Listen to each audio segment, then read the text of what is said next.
So guys हम लोग calculus का देखते हैं इम्पॉर्टेंट क्वेश्चन क्या है। 2017 का क्वेश्चन पेपर है, तो इसको हम लोग देखते हैं। इसमें जो सबसे इम्पॉर्टेंट क्वेश्चन हो क्या दिया है कि differentiate between multiple and multi level inheritance. ठीक है, सबसे पहला क्वेश्चन क्या है, differentiate between multiple and multi level inheritance. ठीक है गाइज तो इसको क्या, differentiate between multiple and multi level inheritance, तो इसका सॉल्यूशन क्या होगा, इसका सॉल्यूशन देखते हैं। बस मल्टीपल इनहेरिटेंस मीन्स क्या कि एक मेरा ये क्लास है, एक मिनट, ये जो हमारा क्या है, ए बी सी हमारा बेस क्लास है एंड सी मेरा डिराइव क्लास है। जो नीचे रहता है वो मेरा डिराइव क्लास रहता है और जो ऊपर रहता है वो मेरा बेस क्लास रहता है। जब मल्टीपल इनहेरिटेंस क्या होता है, जब एक क्लास एक से ज़्यादा बेस क्लास को इनहेरिट करेगा।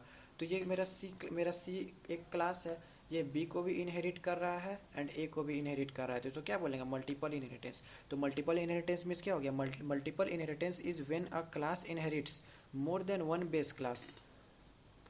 ठीक है, एंड मल्टी लेवल इनहेरिटेंस का स्ट्रक्चर ऐसा होता है, ए इनहेरिट करेगा बी को एंड बी इनहेरिट करेगा सी को। ठीक है, ये हो गया हमारा बेस क्लास, ये हो गया इंटरमीडिएट क्लास एंड ये हो गया मेरा डिराइव क्लास। ठीक है, मल्टी लेवल इनहेरिटेंस है। अगर हम यहाँ पर लिखते हैं int a is equal to 10, a मेरा क्या है, ए मेरा क्लास है, बी मेरा क्या है, बी मेरा क्लास है अलग, सी मेरा क्या है, सी मेरा अलग क्लास है। तो इस क्लास में अगर क्लास ए में लिखते हैं int a is equal to 10, class B में लिखेंगे int a is equal to 20 and class C में लिखेंगे int a is equal to 30।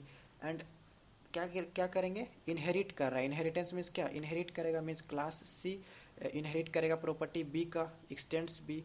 तो अगर हम लिखेंगे सुपर डॉट ए, अगर यहाँ पर लिखते हैं सुपर डॉट ए, तो सुपर डॉट ए मीन्स क्या कि सबसे ऊपर वाला का आना चाहिए, लेकिन नहीं, इसका इमीडिएट पेरेंट कौन है, बी, तो इमीडिएट पेरेंट का आएगा।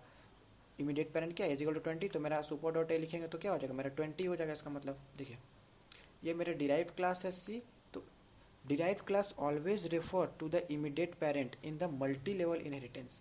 बस हो गया, तो it refers to the immediate parent. ठीक है, it refers to the immediate parent. ठीक है, अभी पहला क्वेश्चन हो गया differentiate between multiple and multi level inheritance. अब दूसरा क्वेश्चन देखते हैं। ये सब तो पुश पॉप तो हम लोग अभी नहीं देखे पढ़े हैं, तो अभी दूसरा क्वेश्चन क्या है, हाँ, how abstraction is achieved using abstract class and interface. How abstraction is achieved using abstract class and interface. Gas abstraction means क्या होता है, एब्स्ट्रैक्शन मीन्स क्या, इम्प्लीमेंटेशन हाइडिंग। जो इम्प्लीमेंटेशन होता है वो हम लोग से हाइड किया जाता है। फॉर एग्जाम्पल कि हम लोग बस यूज़ करते हैं, हम लोग फ़ोन को यूज़ करते हैं, फ़ोन पे हम लोग यूज़ कर रहे हैं, बस यूज़ कर रहे हैं, लेकिन उसका पीछे में क्या काम हो रहा है वो हम लोग को नहीं पता है। तो एब्स्ट्रैक्शन मीन्स इम्प्लीमेंटेशन हाइडिंग, जो इम्प्लीमेंटेशन होता है वो हाइड करता है। And how to achieve 100% abstraction, तो 100% एब्स्ट्रैक्शन कैसे अचीव होगा, एब्स्ट्रैक्ट क्लास से कि इंटरफेस से, तो इंटरफेस यूज़ करके हम लोग 100% एब्स्ट्रैक्शन अचीव कर सकते हैं। तो यहाँ पर क्या बोल रहा है कि how abstraction is achieved using abstract class and interface, explain with proper example. तो एब्स्ट्रैक्शन के यहाँ पर है, हाँ, हाउ, एक question, how abstraction is achieved using abstract class and interface. तो सबसे पहला पॉइंट क्या है, 100% abstraction is achieved by interface. ठीक है, हो गया, 100% abstraction is achieved by interface. अब दूसरा क्या है, जो हम लोग एब्स्ट्रैक्ट क्लास बनाते हैं, तो एब्स्ट्रैक्ट क्लास का ऑब्जेक्ट नहीं बना सकते हम लोग। सबसे पहला एब्स्ट्रैक्ट क्लास का ऑब्जेक्ट नहीं बना सकते, दूसरा हो गया। और तीसरा क्या, एब्स्ट्रैक्शन अचीव हम लोग कैसे कर सकते हैं। तो abstract class must be declare with abstract keyword. Suppose हम पब्लिक क्लास डिफाइन करते हैं, public class test, public class employ, तो मेरे का क्लास किस टाइप का है, पब्लिक टाइप का है। तो similarly abstract class test, abstract class employ, तो वो मेरा क्लास किस टाइप का हो जाएगा, एब्स्ट्रैक्ट क्लास का। तो जब भी एब्स्ट्रैक्ट क्लास बनाएंगे तो क्लास के आगे में क्या हो जाएगा, एब्स्ट्रैक्ट कीवर्ड हम डालेंगे, क्लास के आगे में हमारा एब्स्ट्रैक्ट कीवर्ड डालेंगे। वही लिखा है, abstract class must be declared with abstract keyword. ठीक है, it can have abstract method, abstract method भी हो सकता है और नहीं भी हो सकता है। जो हम लोग मेथड लिखते हैं ना, पब्लिक स्टैटिक वॉइड मेन, तो पब्लिक का जगह एब्स्ट्रैक्ट लिख देंगे, एब्स्ट्रैक्ट वॉइड मेन, मेन नहीं होगा, मेन तो मेन मेथड हो गया। ठीक है, तो पब्लिक हटा के पब्लिक का जगह एब्स्ट्रैक्ट लिख देंगे। ठीक है, अभी लिखा क्या, इट कैनॉट बी इंस्टेंशिएटेड, इंस्टेंशिएटेड का मतलब क्या कि ऑब्जेक्ट इसका हम लोग नहीं बना सकते हैं, इसका हम लोग क्या हो सकता है, ऑब्जेक्ट नहीं बना सकते। एंड एब्स्ट्रैक्ट क्लास का खुद का कंस्ट्रक्टर भी बना सकते हैं हम लोग, एंड उसका स्टैटिक मेथड भी बना सकते हैं। अभी एग्जांपल के साथ बोला है, ठीक है। तो एक एग्जांपल देखते हैं, क्या बोला है। हम एक लेते हैं एब्स्ट्रैक्ट क्लास एनिमल, हम एक बना लेते हैं, and public static void walk, एक मेरा यहाँ पर मेथड डिफाइन कर लिए। एंड पता है कि इसका कोई हम क्लास नहीं बना सकते हैं, कोई ऑब्जेक्ट नहीं बना सकते हैं एब्स्ट्रैक्ट क्लास का, तो बस क्लोज हो गया यहाँ पर मेरा। अभी क्या करते हैं, क्लास डॉग, एक क्लास हम डॉग बनाते हैं animal.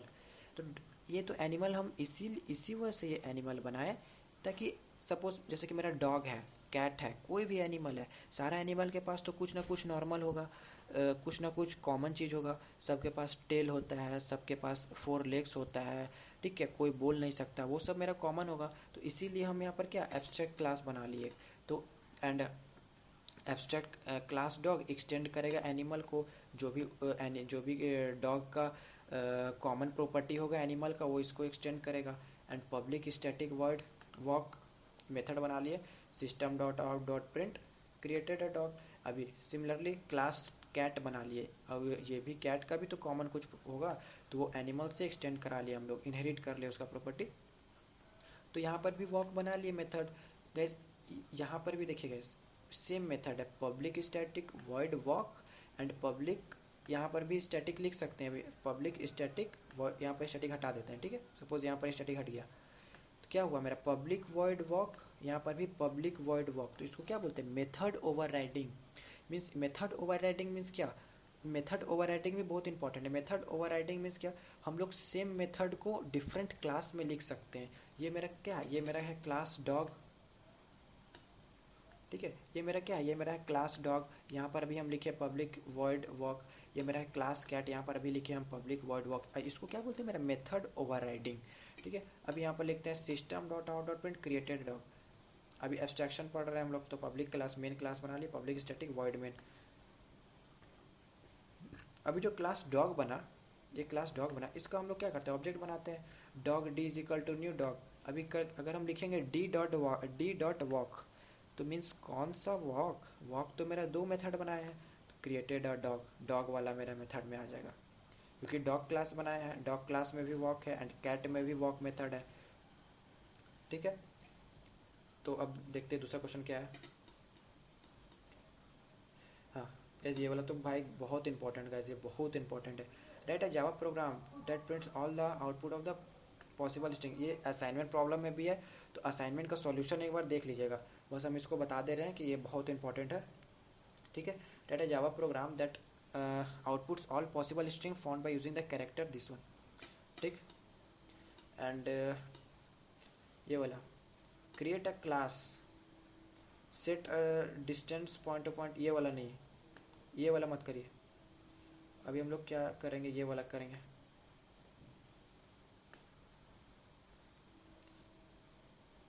What is the use of finally block, ठीक है, what is the use of finally block in Java. तो what is the use of finally block in Java in exception handling in Java. तो finally block means क्या, जैसे कि हम लोग पढ़े थे ना एक्सेप्शन को कैसे हैंडल किया जाता है, try catch and finally throws हम लोग यूज़ करते हैं। तो फाइनली ब्लॉक मीन्स क्या, फाइनली ब्लॉक्स एक्सेप्शन हो चाहे ना हो, फाइनली ब्लॉक हमारा हमेशा एग्जीक्यूट होगा। तो finally block is always executed either there is exception or not. देखते हैं इसका सॉल्यूशन।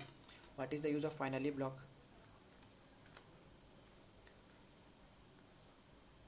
ठीक है। देखिए finally block is executed every time, हमेशा एग्जीक्यूट होगा, either there is exception or not, ठीक है। Finally block is similar to default case, default in switch case, ठीक है। Finally block allows the programmer to avoid having clean up code, बस यही है हमारा। एंड एग्जाम्पल एक इसमें एग्जाम्पल बोल रहा है कि फाइनली का एग्जाम्पल दो। Write a Java program to enter 2 integers a and b from the keyboard, divide a by b, if b is 0 then handle arithmetic exception a। तो a by b, तो अगर मेरा b 0 होगा means किसी भी number को 0 से divide करेंगे तो अनडिफाइंड होगा। Public class test public static void main, तो एक एरे हम बना लिए, इंट ARR इक्वल टू 1 2 3। अभी अभी क्या करेंगे कि अगर मेरा बी जीरो होगा, या ये तो अगर जो मेरा सेकेंड एलिमेंट है, ये मेरा क्या सेकेंड एलिमेंट टू है, तो अगर ट्राई, यहाँ पर क्या हम यूज़ किए हैं ट्राई। ट्राई मीन्स क्या, ट्राई मीन्स ट्राई जो है ना मेरा एक्सेप्शन रेज करता है एंड कैच उसको हैंडल करता है। ठीक है, ट्राई का अगर पूछेगा कि ट्राई का क्या यूज़ है, तो try will raise the exception and catch will handle the exception. Suppose ARR1 is equal to ARR2 divided by zero, ARR1 equal to ARR2 divided by zero. तो ARR1 क्या है मेरा 1 एंड ARR2 क्या है मेरा 2 divided by zero. तो कोई number को जीरो से डिवाइड करेंगे तो वो अनडिफाइंड होगा, तो हमारा एरर आ जाएगा। ठीक है, तो system dot out dot println 1 error आ जाएगा। तो यहाँ पर ये क्या हो, ये रेस कर दिया हमारा एक्सेप्शन, एंड ये जो कैच ब्लॉक है उसको हैंडल कर लेगा एक्सेप्शन को। ठीक है, ये हमको हैंडल कर लेगा। अभी अर्थमेटिक एक्सेप्शन ई, ये अर्थमेटिक एक्सेप्शन हो गया। ये हमारा ई रेफरेंस है, ये हमारा रेफरेंस है। System dot out dot println not possible, तो मेरा आंसर क्या आ जाएगा नॉट पॉसिबल। एंड फाइनली हम ये लोग यहाँ पर यूज़ किए हैं, फाइनली यूज़ किए system dot out dot println code executed. कोई इसको फाइनली को कोई फ़र्क नहीं पड़ता कि कोड में क्या गड़बड़ी है क्या नहीं है, फाइनली हमेशा एग्जीक्यूट होगा। तो फाइनली ब्लॉक आंसर क्या आ जाएगा हमारा not possible and code executed. ठीक है, एंड ये गाइस ये तो भाई बहुत इंपॉर्टेंट, बहुत ज़्यादा, ये जो जेनरिक्स का है ना, ये जेनरिक्स का बहुत इंपॉर्टेंट है ये क्वेश्चन। राइट अ जावा, अरे यार ये वाला question, write a Java method using generics to count the occurrence of an element in an array. ठीक है, तो जेनरिक्स का गाइस अभी हम लोग नेक्स्ट वीडियो में देखेंगे जेनरिक्स के बारे में। एंड जेनरिक्स में एक ही ऐसा क्वेश्चन है जो आएगा, आ सकता है, एंड इस टाइप का ही आ सकता है, एक ही ऐसा क्वेश्चन है और वो है ये वाला। तो ये असाइनमेंट प्रॉब्लम भी है, तो इसका सॉल्यूशन हम लोग देखेंगे अभी नेक्स्ट वीडियो में गाइस। ठीक है, सो थैंक यू गाइस।